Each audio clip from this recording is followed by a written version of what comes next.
महत्त्वाच्या बातमीने सुरुवात करूयात। कोल्हापुरात पावसाचा जोर काही अंशी कमी झालेला आहे, मात्र राधानगरी धरण 100% भरलं असून धरणाच्या स्वयंचलित दरवाजातून पाण्याचा विसर्ग सुरू झाला आहे। त्यामुळे नदीकाठच्या गावांना सतर्कतेचा इशारा देण्यात आला। सध्या पंचगंगा नदीचं पाणी 2 इंचांनी कमी झाले, मात्र राधानगरी धरणातून विसर्ग सुरू झाल्यास ते पुन्हा वाढण्याचा धोका आहे। त्यामुळे नागरिकांनी स्थलांतरित व्हावं अशा पद्धतीच्या सूचना प्रशासनाच्या वतीने देण्यात आल्या। राधानगरी धरण आता 100% भरलेलं आहे आणि राधानगरीचे 2 दरवाजे आता उघडल्याचं पाहायला मिळते। खरं तर हे स्वयंचलित पद्धतीचे दरवाजे आहेत आणि पाण्याचा आणि वाऱ्याचा वेग वाढल्यानंतर हे दरवाजे आपोआप ओपन होतात। 6 नंबरचा पहिला दरवाजा उघडला आणि त्यानंतर 5 नंबरचा उघडलेला आहे आणि आता 3 नंबरच्या दरवाजावरती सुद्धा पाण्याचा दाब आहे, तो आपल्याला दिसून येते। पाटबंधारे विभागाच्या अधिकाऱ्यांनी नुकतीच या सगळ्या स्वयंचलित दरवाजाची पाहणी केलेली आहे। त्यांच्याकडून जाणून घ्या, साहेब काय सांगाल, कशा पद्धतीने हे दरवाजे उघडतात, कशा पद्धतीचं नियोजन असतं आणि आत्ताची काय स्थिती आहे? आज राधानगरी धरण सकाळी 100% भरलेलं आहे।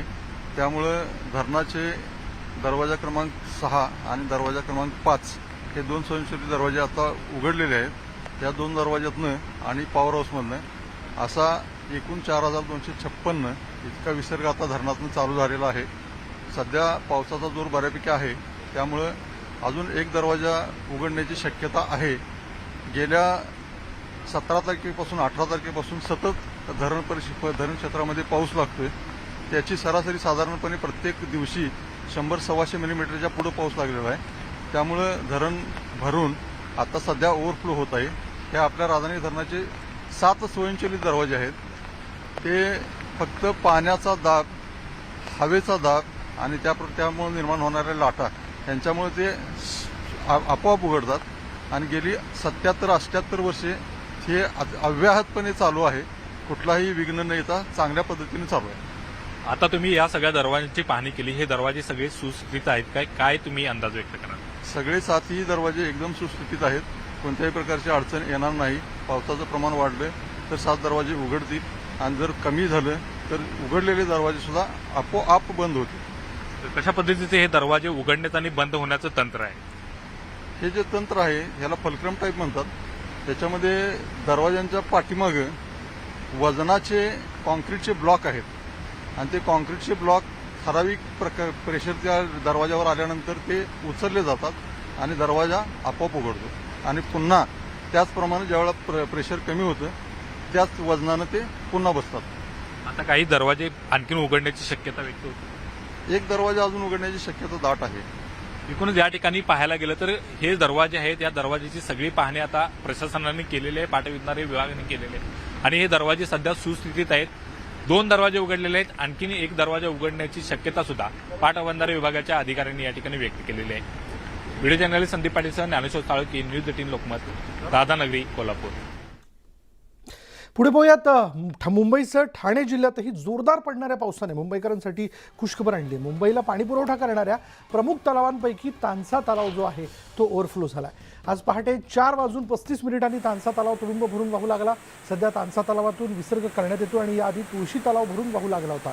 मुंबईला पाणीपुरवठा करणाऱ्या 7 तलावांमध्ये गेल्या काही दिवसांपासून चांगला पाऊस पडतोय आणि त्यामुळे सर्वच तलावातील पाणीसाठ्याच्या पातळीत वाढ होऊ लागली आहे। तुळशी आणि तानसा हे 2 तलाव भरून वाहू लागल्यानं मुंबईकरांना मोठा दिलासा मिळाला। लवकरच मुंबईकरांवरील पाणी कपातीचं टेन्शन दूर होण्याची शक्यता आहे।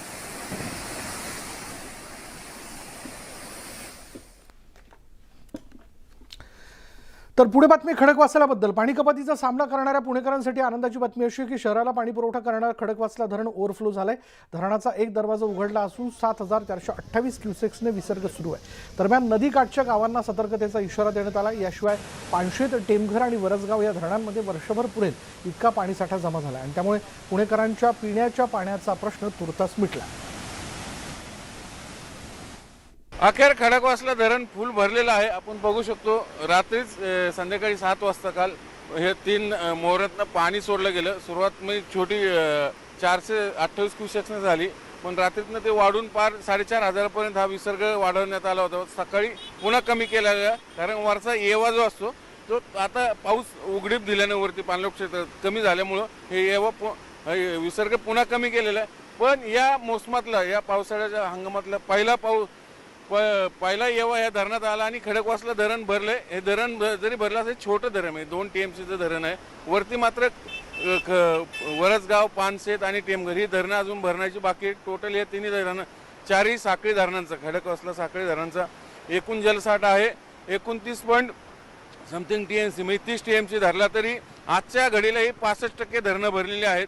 त्यामुळे जेव्हाही 100% होईल तेव्हाच पुणेकरांची पाण्याची चिंता मिटली असं म्हणता येईल. कारण हेच पाणी पुढे ही धरणं भरल्यानंतर पुढं उजनीला जातात दौंड मार्गे, म्हणजे सोलापूर जिल्ह्याचाही पाण्याचा प्रश्न मिटतो. एकूण हे खोऱ्यातलं इकडे मुळशी खोरं, मावळ खोरं, पानशेत खोरं इकडलं जोपर्यंत पाऊस पडतो तोपर्यंत पुणेकरांसाठी चांगली गोष्ट असते, इकडे सोलापूरकरांसाठी. ताई काय सांगाल, पहिला पाऊस धरण भरलं?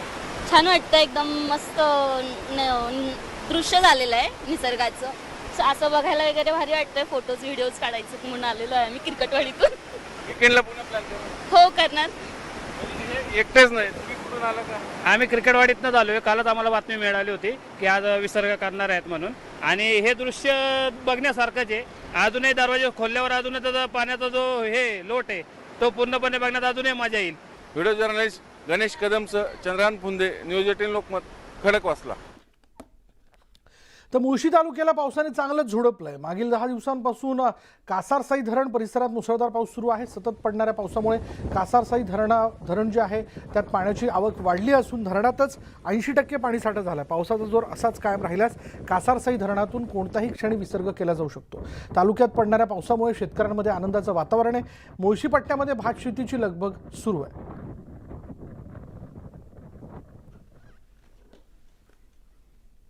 तर चांदोली धरण परिसरात गेल्या 4 ते 5 दिवसांपासून सुरू असणाऱ्या मुसळधार पावसामुळे धरणांची पाणी पातळी झपाट्याने वाढलेली आहे आणि गेल्या 24 तासात 71 मिलीमीटर पावसाची नोंद झाली असून सध्या धरण 81% भरलं आहे. जवळपास 28 TMC पाणीसाठा जमा झालेला आहे. त्यामुळे धरणातील पाण्याची सांडवा पातळी ओलांडली गेली आहे.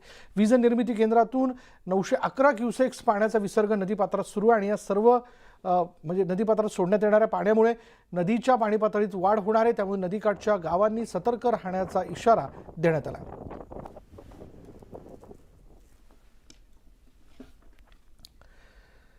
जळगावमध्ये मुसळधार पावसामुळे पाणलोट क्षेत्रात मोठी वाढ झाली आहे. तापीवरील हतनूर धरणाच्या पाणलोट क्षेत्रात दमदार पाऊस झाल्यानं मंगळवारी 24 दरवाजे उघडण्यात आले. धरणातून 207 क्युसेक्स वेगाने विसर्ग सुरू आहे आणि या नदीवरील शेडगाव बॅरेजचं काम पूर्ण होण्यासाठी 23 वर्ष लागली. अखेर यंदा प्रथमच 15 ऑगस्टपासून पाणीसाठा केला जातोय, तर तापी नदी दुथडी भरून वाहते.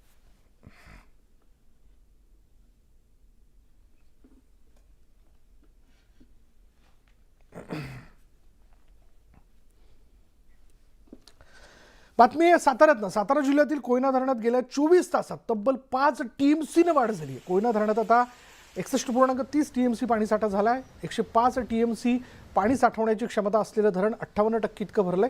धरणातून 1050 क्युसेक्स पाणी नदीपात्रात सोडण्यात आलंय. कोयना परिसरात पावसाचा जोर कायम आहे. धरणात प्रतिसेकंद 57,000 क्युसेक्स पाण्याची आवक सुरू झालेली आहे. सातारा जिल्ह्यात गेल्या 24 तासात कोयना धरण परिसरात 149 मिलीमीटर, नौजामध्ये 215 मिलीमीटर, महाबळेश्वरला 163 मिलीमीटर पाऊस पडलेला आहे. पावसाची संततधार सुरू असल्यानं कोयना आणि बलकवडी धरणातून पाणी सोडण्यात आलं.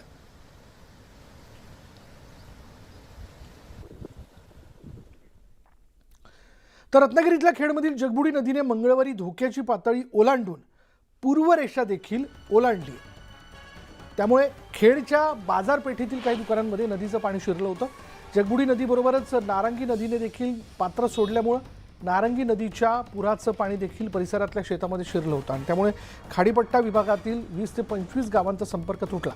मध्यरात्री पावसाचा जोर ओसरल्यानं मंगळवारी 8.30 मीटर एवढी असलेली नदीची पातळी आज सकाळी 7.10 मीटर इतकी झाली आहे.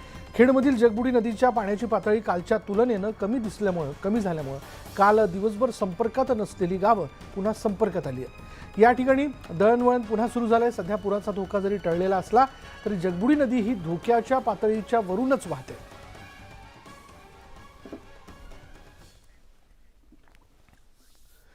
तर पूर्णा शहरातून अकोल्याकडे जाणाऱ्या रेल्वे ट्रॅकखाली बांधलेला अंडरग्राऊंड बोगदा जलमय झालाय. या बोगद्याला तळ्याचं स्वरूप प्राप्त झालेलं आहे. वाहन चालक आणि नागरिकांना बऱ्याच अडचणींचा सामना करावा लागतोय. वाहनधारकांना अक्षरशः जीव मुठीत घेऊन प्रवास करावा लागतोय.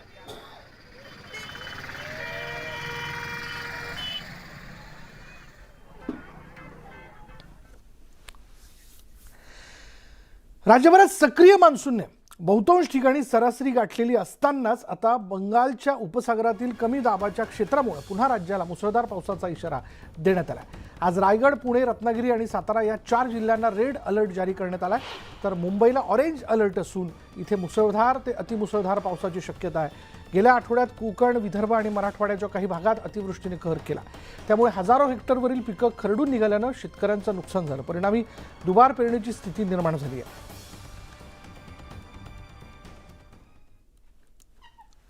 तर सध्या राज्याच्या विविध भागात मुसळधार पाऊस सुरू आहे, तर काही ठिकाणी अतिवृष्टी देखील झालेली आहे.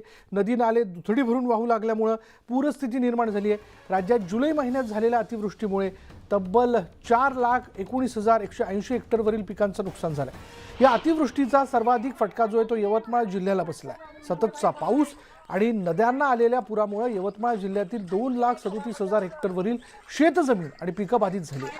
या खालोखाल बुलढाणा, अकोला, चंद्रपूरचा देखील क्रमांक लागतोय. शेतकऱ्यांचा संपूर्ण खरीप हंगाम वाया गेलाय. ढगफुटी सदृश्य पावसामुळे नदी नाल्यांना पूर आल्यानं कोणाचं घर पडलं तर कोणाचं शेतच खरडून गेलेलं आहे, तर शेती पिकाचं मोठं नुकसान झाल्यानं शेतकरी चिंतित आहेत. या नुकसानीचे पंचनामे करण्यास युद्धपातळीवर सुरुवात झाली खरी, मात्र शेतकऱ्यांचं नुकसान लाखात असून मिळणारी मदत ही हजारात आहे. मात्र ही मदत कधी मिळणार याकडे शेतकऱ्यांचं लक्ष लागलं.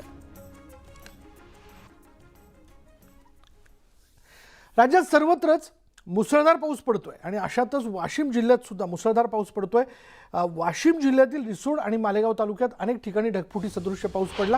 नदी नाल्यांना आलेल्या पुरामुळे काठावरील शेकडो हेक्टर क्षेत्रातील सोयाबीन, कपाशी, तूर, हळद, भाजीपाला या पिकांचं प्रचंड नुकसान झालंय, तर अनेक गावांचा देखील संपर्क तुटला.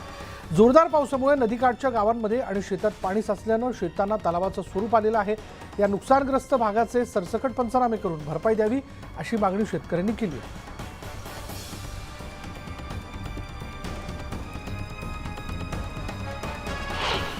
त्यामुळे आमच्या शेतीत उभं असलेलं पीक तर सर पूर्णच उद्ध्वस्त झालेलं आहे आणि शेती आमची एवढी खरडून गेलेली आहे सर की पुन्हा भविष्यात आम्हाला खूप कष्ट घ्यावे लागतील सर, कारण शेतीमध्ये मातीच राहिलेलं नाही, इतके खरडून गेलेले आहे आणि आमच्या शेतीवरच पूर्ण उदरनिर्वाह आहे. हे असं झाल्यामुळे सर आम्ही आता उदरनिर्वाह कसा करावा हा खूप मोठा प्रश्न आहे सर आमच्यासाठी. तर मावळ तालुक्यातील नाणेमावळमधील वाडीवळे धरणातून पाण्याचा विसर्ग सुरू आहे आणि त्यामुळे धरणाच्या आजूबाजूला असलेल्या काही शेतांना त्याचा फायदा झाला, तर काही शेतकऱ्यांची पिकं वाहून गेली. धरणालगत असणाऱ्या अनेक शेतकऱ्यांची भात पीक जे आहे ते वाहून गेलेले आहे, तर काही शेतकऱ्यांची लागवड केलेली भात पिकं आडवी झाली आहेत.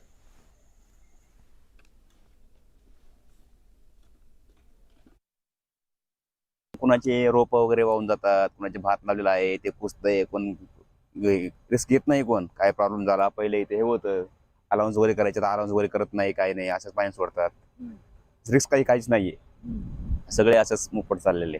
काय पाणी शेतकऱ्यांना जातात, सोडतात, काही तांबाटी करतात, मिरच्या करतात, वांगी करतात, परत फरशी करतात, परत ऊस आहे, भातांना पाणी एखाद्या टायमाला भाताला नसला हा पाणी पाडलं तर भाताला नाही. आता ब्रेकनंतर बघणार आहोत इतरही घडामोडी. यवतमाळ जिल्ह्यात झालेल्या अतिवृष्टीने घाटंजी तालुक्यातील 180 घरांची पडझड झाली आहे. पुरामुळे घरातील अन्नधान्य, कपडे आणि इतर साहित्य नष्ट झालंय. अनेकांचे संसार उघड्यावरती आलेले, याशिवाय स्थानिकांच्या आरोग्याचा प्रश्नही निर्माण झालाय.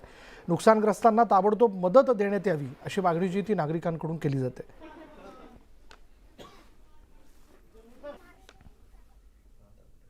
तर वाशिम जिल्ह्यातील कारंजा नगर परिषदेच्या भोंगळ कारभारामुळे एक चिमुकला गंभीर जखमी झाल्याची घटना घडलेली आहे.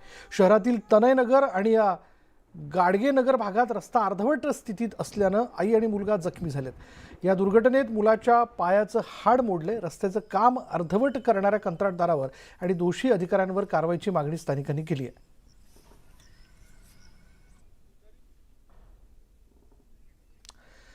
मावळमध्ये सध्या मुसळधार पाऊस पडतोय, मात्र या पावसामुळे नागरिकांसह पक्षी आणि प्राणी देखील संकटात सापडलेले आहेत.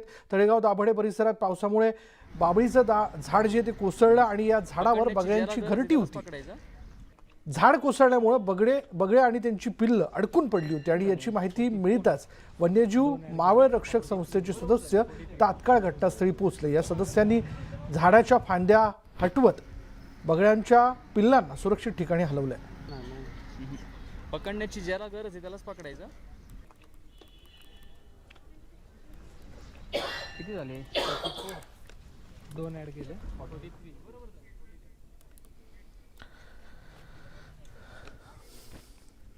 यानंतर थेट जाऊयात विधिमंडळाच्या परिसरात. शिक्षण मंत्री केसरकर बोलतात. लढा उभा राहत नसतो, लढा हा देशाच्या हितासाठी असू शकतो आणि आज देशाचं हित पंतप्रधान नरेंद्र मोदीजीच करतात ही वस्तुस्थिती आहे आणि त्याच्यामुळे जगभरामध्ये आपलं नेतृत्व मोठं होत असताना सर्वांनीच मन मोठं केलं पाहिजे. आपलं राजकारण हे आपल्या राज्यापुरतं मर्यादित ठेवलं पाहिजे, कारण ह्याच्यातला प्रत्येकजण हा राज्याचा नेता आहे. त्यांच्या हातून चांगल्या रीतीने त्यांचं राज्य घडावं ह्याच्यासाठी आमच्या त्यांना शुभेच्छा आहेत. परंतु देशाचं जेव्हा हित येतं आणि देशाचा जेव्हा विचार येतो त्यावेळेला एकच नाव हे नरेंद्र मोदीजींचं आहे. ज्याप्रमाणे आंतरराष्ट्रीय क्षेत्रामध्ये इंदिराजींनी स्वतःचा एक ठसा उमटवलेला होता. बांगलादेशची लढाई ज्यावेळेला त्यांनी जिंकली त्यावेळेला स्वतः वाजपेयीजीने त्यांचं दुर्गा असं उल्लेख केलेला होता. हे कौतुक जर वाजपेयीजी त्या काळामध्ये करू शकत होते तर विरोधी पक्षांनी सुद्धा मनाचा मोठेपणा दाखवला पाहिजे. आज देशाचं नेतृत्व करत असताना त्यांच्या मागे सक्षमपणे उभे राहिलं पाहिजे. मणिपूरच्या मिटिंगला मी सुद्धा स्वतः गेलेलो होतो. सगळ्या विरोधी पक्षाच्या लोकांना बोलवलेलं होतं आणि सगळ्यांनी हा एक 2 गटांमध्ये चाललेला संघर्ष आहे आणि त्याचा थेट संबंध हा राज्याशी किंवा देशाशी जोडणं. प्रत्येक महिलेचं रक्षण झालंच पाहिजे आणि त्याला जे कोणी त्याला दोषी असतील त्यांना कडक शिक्षा झालीच पाहिजे. हे प्रत्येकाची भूमिका असते, त्याच्यामध्ये कोणाचीही भूमिका वेगळी असण्यासारखं कारण नाही. परंतु त्याचं राजकारण करण्याचा सुद्धा जो प्रयत्न चाललेला आहे तो सुद्धा चुकीचा आहे. ज्या वेळेला सर्व लोकांना एकत्र बोलवलं जातं, या मिटिंगला मी होतो, हा विषय त्यावेळेला घडलेला नव्हता की त्या मिटिंगमध्ये आलाही नव्हता. त्याच्यामुळे मला असं वाटतं जो इंटरव्ह्यू झाला त्याच्यामध्ये एक गोष्ट पाहायला मिळाली, तुम्ही जी आहे ती अजित पवारमुळे बाहेर गेले पडले आणि तेच अजित पवार आता तुमच्यासोबत कुर्सी लावून बसले आहे. तुम्ही म्हणतात की आम्ही अजित पवारांमुळे गेलो आहे. आता खरं कोण खोटं कोण हे सर्वसामान्य लोकांना कळलं. याचा अर्थ तुम्ही जे पाहिले आहे की अजित पवारांमुळे पाहिले नाही तर सत्तेसाठी पाहिले, हे यामध्ये स्पष्ट पाहायला मिळतं. एक गोष्ट तुम्ही स्वतः लक्षात घ्या की शेवटी राज्याला मुख्यमंत्री असतात जे राज्याचे प्रमुख असतात आणि त्या प्रमुखाने भूमिका घेतली पाहिजे. अजितदादा स्वतःचे निर्णय ज्या वेळेला घेतात, मला अनेक वेळा त्यांनी सांगितलेलं आहे की हा निर्णय मी घेतलेला आहे, परंतु मुख्यमंत्र्यांना हा निर्णय बदलायचा असेल तर मी काही करू शकत नाही, मला त्यांचं ऐकावंच लागेल. मग त्यावेळेच्या मुख्यमंत्र्यांनी ही भूमिका का घेतली नाही? मग याचा अर्थ असा होतो की जे अजितदादा त्यावेळेला राष्ट्रवादी वाढवण्यासाठी जे निर्णय घेत होते त्याला आमच्या तत्कालीन मुख्यमंत्र्यांची संमती होती. मग अजितदादांच्याऐवजी ते स्वतः दोषी होते असते असाच त्याचा अर्थ होतो. मी तुम्हाला एक साधं उदाहरण देतो. मला स्वतःला माहिती आहे की चांदा ते बांदा योजना रद्द केली त्यावेळेला मी दादांना भेटायला गेलो. दादांना सांगितलं कोकणाला आपण पैसे देत नाही, ही योजना रद्द करू नका. त्यांनी सांगितलं माझी काही रिझर्वेशन्स आहेत त्याच्यामुळे मी योजना रद्द केली, पण मुख्यमंत्र्यांनी सांगितलं तर मी ही योजना ठेवली असती. म्हणजे कशा रीतीने मुख्यमंत्री वागत होते आणि त्याच्यामुळे खरा हा सगळा एपिसोड घडलेला आहे. आणि त्यांचं जर म्हणणं आहे की त्यांनी त्यांची वापरली नसेल पॉवर म्हणून, तर आज मुख्यमंत्री त्या ठिकाणी शिंदेसाहेब आहेत आणि ते स्वतःची ज्यावेळेला आवश्यकता असेल त्यावेळेला ते स्वतः बोलतील दादांची, ह्याची सुद्धा मला खात्री आहे. जजच्या ग्रामस्थांनी इशारा दिलाय कर्नाटकात जाण्याचा. मला आता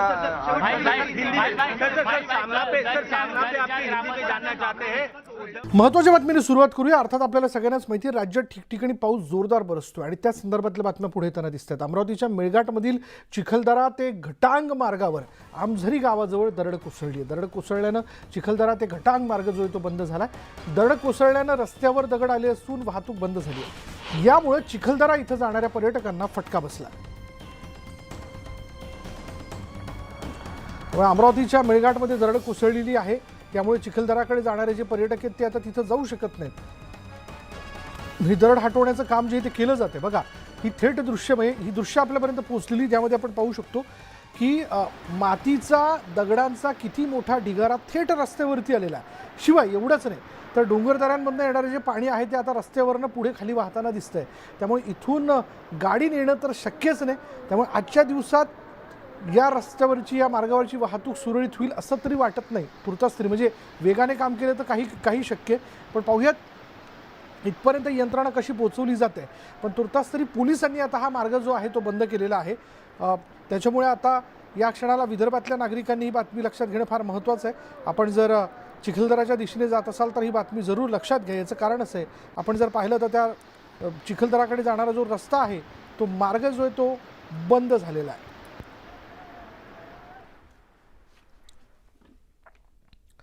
पुढे पाहूयात, रत्नागिरी जिल्ह्यातल्या खेडमधील बोरज धरण जे आहे ते पूर्ण क्षमतेने भरलं असून धरणाच्या बंधाऱ्यावरून पाणी ओव्हरफ्लो होत आहे. बोरज धरण हे ब्रिटिशकालीन असून संपूर्ण खेड शहराला या धरणातून पाणी पुरवठा होतो. हे धरण पूर्ण क्षमतेने भरलं आहे आणि धरणाच्या बंधाऱ्यावरून पाण्याचा विसर्ग सुरू आहे. या धरणाप्रमाणेच खेडमधील शिरवली हे धरण देखील 100% भरले. तसंच पिंपळवाडी धरण आणि नातूवाडी धरण हे 2 धरणं जी आहेत ही देखील 100% 90% क्षमतेनं भरलेली आहेत. रत्नागिरी जिल्ह्यातल्या खेडमधील बोरज धरण हे या ठिकाणी ओव्हरफ्लो झालेलं पाहायला मिळते. माझ्या पाठीमागं आपण बघू शकतो की हे ब्रिटिशकालीन बांधलं गेलेलं धरण आहे आणि हे पूर्ण दगडी धरण आहे आणि संपूर्ण खेड शहराला पाणी पुरवठा करणारं हे एकमेव धरण आहे. आणि आज आपण बघतोय की मुसळधार पावसामुळे या धरणाची जी जलाशयाची पातळी आहे ही पूर्णपणे भरलेली आहे आणि या धरणाच्या सांडव्याच्या वरून जो बांधारा आहे त्या बांधाऱ्याच्याही वरून या ठिकाणी पाणी वाहताना आपल्याला पाहायला मिळते. त्याच्यामुळं अर्थातच हे पाणी सगळं आहे हे जगबुडी नदीला मिळतं आणि मग त्या नदीच्या पाण्याची पातळी देखील वाढते. संपूर्ण खेड शहराला हे धरण जे आहे हे पाणी पुरवठा करतं आणि या धरण पूर्ण क्षमतेने भरलेलं आहे. या धरणाबरोबरच खेड तालुक्यातील शिरवली धरण असेल हे देखील 100% भरलेलं आहे. पिंपळवाडी असेल किंवा नातूवाडी प्रकल्प असेल किंवा शेलारवाडी प्रकल्प असेल ही धरणं देखील 90%च्या वरती भरलेली पाहायला मिळत आहेत. व्हिडिओ जर्नलिस्ट अनिकेत होलमसह चंद्रकांत बनकर, न्यूज 18 लोकमत, खेड, रत्नागिरी. रत्नागिरी जिल्ह्यातल्या खेडमधील जगबुडी नदीच्या पाण्याची पातळी जरी कमी असली तरी खेड शहरालगतच वाहणाऱ्या नारंगी नदीच्या पाण्याची पातळी मात्र जैसे थे आहे. अजूनही अनेक ठिकाणची भातशेती आणि नदीकाठच्या स्मशानभूमी जी आहे ती पाण्याखाली आहे. रत्नागिरी जिल्ह्याला काल आणि आज हवामान खात्याने रेड अलर्ट दिलेला आहे. जगबुडी नदीची सध्याची पाण्याची पातळी 6.70 मीटर एवढीच आहे तर नारंगीच्या पुराचं पाणी गेल्या 48 तासांपासून पात्राबाहेर आहे. अजूनही नारंगी नदीची पूर परिस्थिती कायम असल्याचं चित्र आहे. बोलूयात आमचे प्रतिनिधी चंद्रकांत बनकर आत्ता क्षणाला आपल्या बरोबर आहेत. चंद्रकांत, सध्या खेडबद्दल जर बोलायचं झालं तर धरणं पूर्ण क्षमतेने भरल्याचं आपण बघतोय. ठिकठिकाणी पाणी जे आहे ते सांडव्यावरनं वाहत आहे. अशा वेळी पावसामुळे आणखीन काय अपडेट मिळतंय? नक्कीच, कारण हवामान खात्यानं आज रेड अलर्ट या रत्नागिरी जिल्ह्याला दिलेला आहे. जगबुडी नदीच्या पाण्याच्या पातळीत 1 ते 1.5 मीटरनी कमी झालेली आहे, घट झालेली आहे. मात्र शहरालगतच वाहणाऱ्या जगबुडी नदीची जी उपनदी आहे नारंगी नदी तिच्या मात्र पूर परिस्थिती कायम आहे. माझ्या बाजूला आपण जर बघितलं तर ही नारंगी नदीची दृश्य आहेत आणि ही जी नारंगी नदी आहे ही आता पूर्ण पात्राबाहेर या नदीचं पाणी गेलेलं आहे आणि दुथडी भरून वाहते आहे. जर आपण बघितलं तर झाडांच्या आणि विजेच्या खांबावरून जर बघितलं तर या 5 ते 6 फुटाहून पेक्षा अधिक पाण्याची पातळी जी आहे ही या नारंगी नदीची आहे आणि हे पाणी जे आहे हा जो परिसर आपण बघतोय या ठिकाणी खाली भात शेती आहे. इथले जे लोक आहेत या ठिकाणी भात शेती करतात आणि याच ठिकाणची भात शेती, शेकडो एकर भात शेती ही आता गेल्या 48 तासापासून पाण्याखाली असलेली आपल्याला पाहायला मिळते. त्याच्यामुळे शेतकरी देखील चिंतेत आहेत, कारण जर पाण्याची पातळी जर ही कमी झाली नाही तर जे लावणी केलेलं भात पीक आहे हे देखील कुजून जाण्याची भीती शेतकऱ्यांना आहे. त्याचबरोबर वीट भट्ट्या देखील या नदीच्या किनाऱ्यावरती आहेत आणि त्या देखील आता पूर्णपणे पाण्याखाली आहेत. आणि महत्त्वाचं म्हणजे खेड शहरालगत ही नदी वाहते, त्याच्यामुळं अनेक स्मशानभूमी ज्या आहेत ह्या देखील या नदीच्याच किनाऱ्यावरती असतात आणि आहेत आणि त्या देखील आता पूर्णपणे पाण्याखाली गेलेल्या आहेत. एकंदरीत पूरसदृश्य परिस्थिती आहे. काल याच पात्रामध्ये आणखी 2 मीटर ते 3 मीटरनी वाढ झालेली होती आणि या नदी किनारी असणारे जे रस्ते आहेत हे सगळे पाण्याखाली गेले होते. त्याच्यामुळं या पात्राच्या पलीकडे जर आपण बघितलं डोंगराळ भाग आहे त्या ठिकाणची जी खाडीपट्टा विभागात राहणारी लोकवस्ती आहे ती पूर्णपणे संपर्कहीन झाली होती काल आणि त्याच्यामुळं खाडीपट्टा विभागातला संपूर्ण जाण्याचे मार्ग बंद झाले होते. कारण खेड शहरातून देवना पूल असेल किंवा खेडजाई मंदिराच्या मागील पूल असेल त्या जगबुडी नदीच्या पुरामुळे ते देखील मार्ग बंद होते आणि नारंगी नदीच्या पुरामुळे इकडचे मार्ग देखील बंद होते. त्याच्यामुळं 20 गावांचा संपर्क जो आहे तो तुटलेला होता आज जगबुडी नदीच्या पाण्याच्या पातळीत 2 मीटरनी घट झालेली आहे. मात्र नारंगी नदीचं पाणी अजूनही पात्राबाहेर आहे. अजूनही संपूर्ण शेतामध्ये 5 ते 6 फूट पाणी आपल्याला पाहायला मिळते. शेती देखील काही उंचवट्यावरती आहे, परंतु हे जे संपूर्ण सगळं जलमय झालेलं चित्र जे दिसतंय हे ह्या संपूर्ण पाण्याखाली हे 5 ते 6 फूट पाणी आहे आणि याच्या खाली जी आहे ही भात शेती आपल्याला पाहायला मिळते. जगबुडी नदी अजूनही धोक्याच्या पातळीच्या जवळपास वाहते. नारंगी नदीला तर पूर परिस्थिती कायम आहे. मात्र पाऊस जर दमदार पाऊस अजून पडला किंवा असाच पावसाचा ओघ जर राहिला तर याच पाण्याच्या पातळीत आणखी वाढ होऊ शकते आणि पुन्हा एकदा जनजीवन विस्कळीत होण्याची शक्यता जी आहे ही या ठिकाणी वर्तवली जाते. एकंदरीत अशी या परिस्थितीत देखील आज संपूर्ण शाळांना जी आहे ही सुट्टी दिलेली आहे जिल्हा प्रशासनाने आणि रत्नागिरीचे जे जिल्हाधिकारी आहेत एम देवेंदर सिंग यांनी धोक्याची पातळी अजून असल्यामुळं तसेच आज रेड अलर्ट असल्यामुळं नदीकाठच्या गावांना आणि पूरप्रवण क्षेत्रातील लोकांना त्यातल्या वस्त्यांना सतर्कतेचा इशारा दिलेला आहे. विशाल. चंद्रकांत, या सगळ्या तपशिलाबद्दल. त्यामुळे आता खेडमधली सगळी परिस्थिती आपण बघतो. जगबुडी नदीच्या पाण्याच्या पातळीत जरी काही फुटांनी कमतरता असली तरी नारंगी नदी जी आहे तिची जोड नदी ती मात्र आता तुथडी भरून वाहते. पुढे बघूया तर रुसलेला मान्सून अखेर घाटमाथा पार करून मागील 4 दिवसांपासून घाटमाथा पार करत सह्याद्रीच्या डोंगर रांगात असलेल्या धरण क्षेत्रात बरसू लागलाय. यामुळे मागील 8 दिवसांपूर्वी निच्चांकी पाणीसाठा असलेल्या भीमा आणि भामा खोऱ्यातल्या धरणांमध्ये पाणीसाठ्यात मोठी वाढ होताना दिसते. खेड तालुक्यातील भीमा खोऱ्यातील सर्वात मोठं असलेलं चासकमान धरण फक्त 4 दिवसांमध्ये 80% भरलं असून 1-2 दिवसात हे धरण ओव्हरफ्लो होण्याची शक्यता आहे.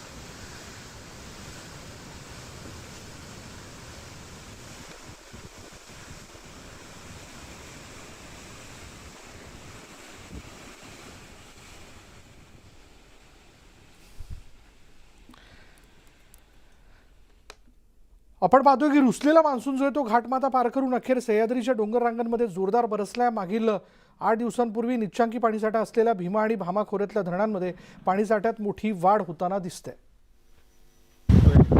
मान्सून आता सह्याद्रीच्या रांगा पार करून पश्चिम महाराष्ट्रात दाखवायला सुरुवात झाली. मागच्या 8 दिवसामध्ये हाच पाऊस ठाणे असेल, रायगड असेल या ठिकाणी प्रचंड कोसळला आहे. पण पुणे जिल्ह्यातली धरणं मात्र अद्यापही कोरडी होती.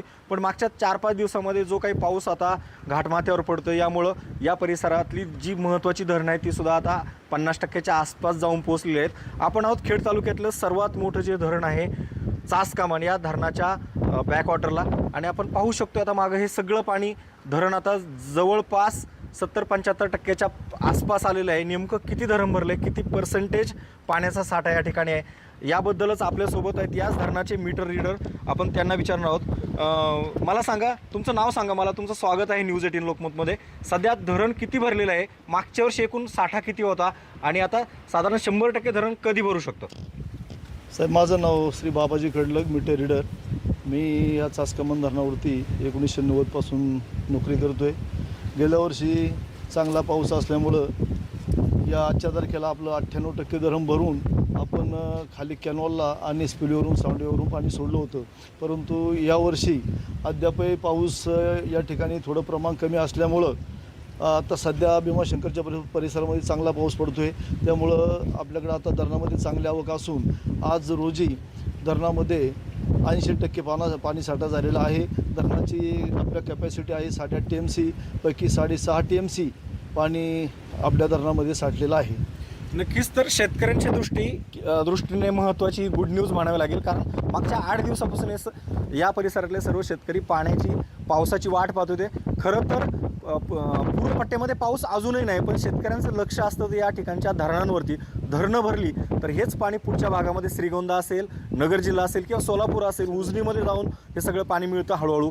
शिरूर तालुक्यातल्या लोकांना सुद्धा ह्या पाण्याचा प्रचंड असा फायदा होत असतो आणि सगळ्या शेतकऱ्यांचं जरी पुढे अजून पेरण्या झालेल्या नाहीत पण लोकांच्या दृष्टीने, शेतकऱ्यांच्या दृष्टीने धरणं बनली म्हणजे सगळं काही चांगलं असतं असंच म्हणावं लागेल. पुन्हा एकदा मी कॅमेरामनला या बाजूला दाखवू शकतोय की आता या धरणामध्ये चांगल्या प्रकारे हा सगळा पाणीसाठा जमा व्हायला लागला आहे. 80%च्या आसपास या अधिकाऱ्यांच्या म्हणण्यानुसार आज धरण भरलेलं आहे आणि जर 2-3 दिवस असाच पाऊस सुरू राहिला तर ही धरणं 100% भरायला काहीच हरकत नाही. व्हिडिओ स्मिता शिंदे सर, शिंदे निवडी खेड पुणे. पुढे बहुत आवाज कुणाचा या पॉडकास्टमध्ये संजय राऊतांनी उद्धव ठाकरेंची मुलाखत घेतली. या मुलाखतीत उद्धव ठाकरेंनी भाजप आणि राज्यातील सत्ताधाऱ्यांवर जोरदार टीका केली. ज्यांना आपण आपलं मानतो ती बांडगुळं निघतात अशी टीका त्यांनी शिंदे गटातील नेत्यांवर केली आहे. तर निशाणी चिन्ह देणं हे निवडणूक आयोगाचं काम असून पक्षाचं नाव देण्याचं किंवा नाव बदलण्याचं काम नाही असं म्हणत शिवसेना आपलीच असल्याचा ठाम विश्वास त्यांनी व्यक्त केला. तसंच फक्त निवडणुका आल्या की एनडीएची आठवण होते असा टोला त्यांनी भाजपला लगावला. जी मनानंच विकली गेलेली आहेत ती माणसं मला नकोच, मला फक्त निष्ठावान माणसंच हवीत याचा पुनरुच्चार त्यांनी केला. मुख्यमंत्री असताना केलेल्या कामामुळे जनता मला त्यांच्या कुटुंबातील सदस्य मानायला लागली आहे असं उद्धव ठाकरेंनी म्हटलंय. वर्षभरापूर्वी अशाच मुसळधार पावसामध्ये तुमच्या नेतृत्वाखालचं सरकार वाहून गेलं. वाहून नव्हतं गेलं, खेकड्याने धरण फोडलेलं. हे खेकडे कुठून आले? ते धरणातच बसले होते मातीमध्ये. हे तुमच्या लक्षात का नाही आलं? शेवटी खेकडा खेकडाच असतो. त्याला किती आपण सरळ चालवण्याचा प्रयत्न केला तो तिरकत जातो. आणि खेकड्याची एक मानसिकता तुम्हाला माहिती असेल की खेकड्या ज्या टोपलीमध्ये खेकडे असतात त्या टोपलीवरती झाकण ठेवण्याची गरज नसते. तेच एक वरती जायला लागलं काय एकमेकाला खाली खेचत असतात. तसे हे सगळे खेकडे आहेत. ज्याची त्याची स्वप्न ज्याला त्याला लख लाभो. माझा जो विषय आहे तो माझ्या सर्वसामान्य जनतेच्या स्वप्नाचा आहे. त्याला मुख्यमंत्री पदाशी वगैरे काही देणं घेणं पडलेलं नाहीये. त्याला आजचा दिवस गेला, उद्याचा दिवस कसा जाईल ही एक चिंता आहे. आणि मी आता वाचत होतो साधारणतः मराठवाड्यात आज मी तिला एक सर्वे झाला, त्याच्यात किमान 1 लाख शेतकरी आत्महत्या करण्याच्या मानसिकतेमध्ये आहेत. तर तिकडे तुम्ही कसली होर्डिंग लावणार? काय होर्डिंग लावणार? डबल इंजिन सरकार आहे. नाही, डबल इंजिन आहे. आता हे तिसरं लागले ते इंजिन आहे का काय आहे? का गार्डाचा डबा आहे? गेल्या आठवड्यामध्ये बऱ्याच वर्षानंतर या देशात एनडीए नावाचं काहीतरी आमिबा जिवंत आहे हे कळलं.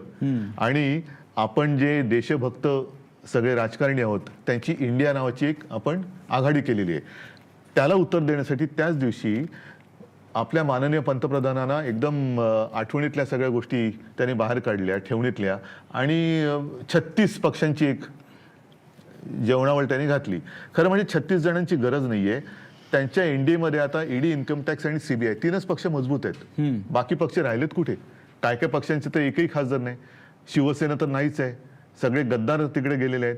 तर ईडी, इन्कम टॅक्स आणि सीबीआय 3च पक्ष एनडीएमध्ये आता शिल्लक राहिलेत. ब्रेकनंतर बघणार आहोत एक मोठी बातमी आहे छत्रपती संभाजीनगरमधून. कन्नड तालुक्यातील मकरणपूर इथल्या माजी सरपंच आणि सरपंचाची जिल्हाधिकाऱ्यांकडे एका तरुणाने तक्रार केली होती. या तक्रारीचा राग मनात धरून एका तरुण सामाजिक कार्यकर्त्याची महिलांनी चपलांनी मारहाण करत अक्षरशः भिंड काढल्याचा धक्कादायक प्रकार समोर आला. या प्रकरणी 14 महिलांविरोधात गुन्हे दाखल झालेत. तर जातीवाचक शिवीगाळ केल्याप्रकरणी सदर तरुणाविरुद्ध अॅट्रॉसिटीचा गुन्हा दाखल करण्यात आला.